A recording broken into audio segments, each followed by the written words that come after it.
I sat around here for like 2 weeks. We've been waiting for the World Series to be over, for this to come back, for this to be the episode. Are you kidding me? Yeah, all right, whatever. Let's talk about this now. And I'm like, come on through, Cookie. I want to pull my soapbox. That's basically it. Let's talk about drag and all its forms.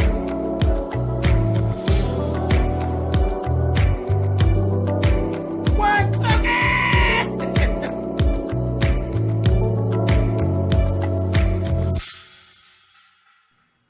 Hey guys, thanks so much for clicking the video. This is my review for season 4, episode 5 of Empire. I was a little ticked off. A little bit ticked off that I waited all these days, and this is kind of what they gave us. But whatever, I don't have a whole lot to say about it because there wasn't a whole lot that went on. So let me just go ahead and blow on through it. Basically, there was a whole thing where we're still trying to hide the fact that Lucius has lost his memory. Okay? That's fine. So there's this whole, like, section of the press. There's about 10 people from the press. They were going to basically, and it was a bold move, they're going to do this little walk around at Empire, and they're going to get to see Lucius working on the 20 for 20, because that's the thing. The investors are getting nervous about the 20 for 20, and they're not seeing product, and they're like, what is going on? We need to feel complete with what it is that you're doing. And so they're pushing. And then this whole little thing with the press, I'm like, this is going to be a mess. Next thing I know, they're basically telling Becky, well, it's going to be on you. You're going to shadow with Lucius and basically feed him information to make sure that he looks as though he's on top of things. And Becky's like, what? And they're like, well, you're the one who has spent the most time when you're always falling behind him anyway. So you know, you'll be fine, Becky. Come on, you're gonna facilitate it. Everything's cool. We're gonna fool the rest and keep everything going. There was a little scene where Angelo actually approached Maul and the little boyfriend, you know, his little cousin, and the one he keeps calling a prostitute. I said, Lord have mercy. But he approaches him on the street and then says to Jamal, are you wondering how the information got out about your dad and different things about your dad? Watch the company you keep. And baby, the little cousin got just as evil and was like, what? Snapped out on Angela. Of course, you know, they don't know. Jamal doesn't know that they're cousins. He snapped out on him. He ended up going to Angelo's house and seeing him. They're having it out back and forth, and he's calling him a prostitute and all that. And he told me, he's going to say, I was looking at you and him together, and you seem a little smitten. You don't seem like you're on top of it. You don't seem like you're playing the gigolo role well. You seem like you're getting caught up, boo. Which is true. But he's got their blood. So I'm like, I still say, you're in danger, Jamal. You're in danger. But yeah, I think he is falling for Jamal. So he's like, I'm going to tell my mom, you know, and he's going to say, well, ain't nobody scared of your mom but your bitch ass. I said, Lord have mercy. So they going at it. And in the midst of that, Hakeem ends up coming in. Ends up knocking. And he ends up coming up. They have some exchange of words back and forth. Hakeem is actually getting ready to go into this whole custody battle with Anika. And he's saying, you know, I need to talk to your mom, you know, this, that, and the other. He's like, my mother's not available. This, that, and the other. Talking all that shit. Next thing you know, Hakeem then took and cold cocked him and busted him in the mouth, honey. He gonna say that's another thing that they don't like down at the court. They don't like fathers that are aggressive and can't control their tempers. So this might be real easy for Anika. I said, child, take that ass whooping and go on. You know, go on. In the meantime, we got Andre running around with the DA, with her, and she's basically tipping him off and letting him know that Shine actually has said some things to the police that are contradicting the story that he told. Andre got pissed off.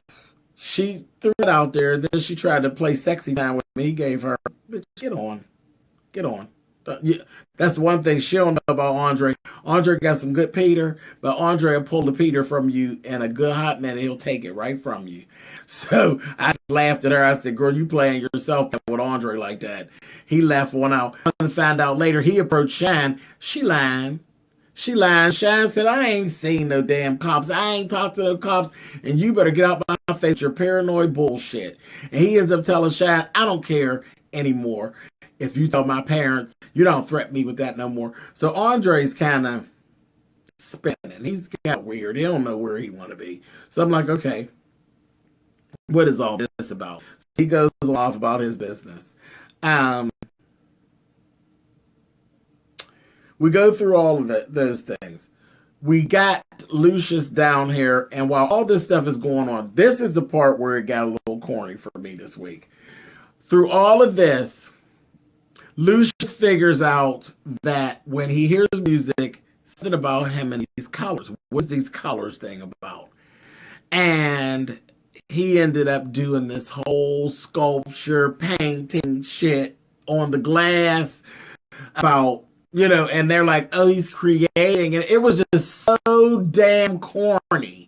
It was so corny because basically it was a thing of you put some paint on the table, you threw him over there and told him to go play in the paint. He played in the paint. He swears that when he hears music, it comes out in color to him. So in the midst of all that, because I'm breaking it down for you because it took them 40 minutes to go through and it was some bullshit, really. He goes through all of that with the paint and all of that, and he done got his memory back. Really? Really? So we done dealt with Lucius being in a coma all season, okay? And dealing with Claudia and her bullshit, and all of a sudden, she throws some paint on the table, and now he got his memory back. Well, in the midst of him getting his memory back, he busts Claudia out. Claudia plays herself. He ends up screwing her. He screwed her. Because, he wasn't going to miss out on no coochie. Because that's what I knew he was back. I said, Lord, he ain't going to miss out on no boom boom, honey. He screwed her and had her believing, he's like, you're my muse, this, that, and the other. But, in his mind, he talking to Cookie. Talking to Cookie and banging her out. Got her all messed up. Baby, she done woke up all in love. Talking about, oh, it told me you loved me. And that I was your muse. And this, that, and the other. I was laughing. I said, girl, you done been played, Claudia. You in danger, girl. He took her and basically she revealed herself to him. Well, what if I write a book? It's that and the other. She wanted to write a book. She wants to come up and she want him. He gave her, girl, what are you talking about? Oh, no, baby, your work here is done. Thank you very much. Ain't about you. I ain't talking about you. You ain't my muse. My muse is Cookie. I love Cookie. I said, yes, Cookie. Hey, Cookie done did it and ain't even there. She done broke up the scene and wasn't even there. But in the midst of him telling her, you can go now, she steady up there talking about, oh, no, Dwight. He said, my name ain't no damn Dwight. My name is Lucius. That's what. Cookie ends up walking in, baby, and Cookie's like, girl, what are you doing, honey? Didn't he tell you to leave? It's time to go, bitch. See you. Called the little security, and Juanita said, help her pack her stuff. Honey, this bitch is getting ready to see, bitch. So they escorted her on out. I said, girl, she played herself with that fuck shit. Said, okay. So we got that going on. Now, the other thing that was going on is this thing about going to court with cut. They want, Anika wants full custody of Bella. Child, this fool, that Don Hakeem, he did some mess where now he decided he gonna take Bella and run to Cuba. Tells Tiana, meet me at the, I can't go without you, so meet me at the airport. Tiana's like, okay, all right, no problem, honey. Tiana went and told, she said, I'm telling, the hell with this shit. She went and told Cookie, honey, what was going on. Cookie come back. Cookie was like, met him at that airport, was like, ain't nobody running nowhere. You know that we don't run. We do not run. We fight. We are lions. That's what we do. We fight. So, no, we're not doing that. We're going to court with this hoe, and we're going to beat this hoe in court, or we're going to beat this hoe down. You know how Cookie go. And that was, he's like, but I did think, she said, I don't give a damn what you did. You're my mother, you're my family, I'm your mother, and I love you, and that's it. I said, girl, but you haven't heard what he did yet. But anyway, so that's basically where it ended out at. It really was. I've been feeling myself saying this for the last 2 days because this has been a television experience lackluster. But whatever. I trust Lee. Lee Daniels, he going to lead us into something. So I'm just waiting. I'll catch up with y'all next week. All right. Later.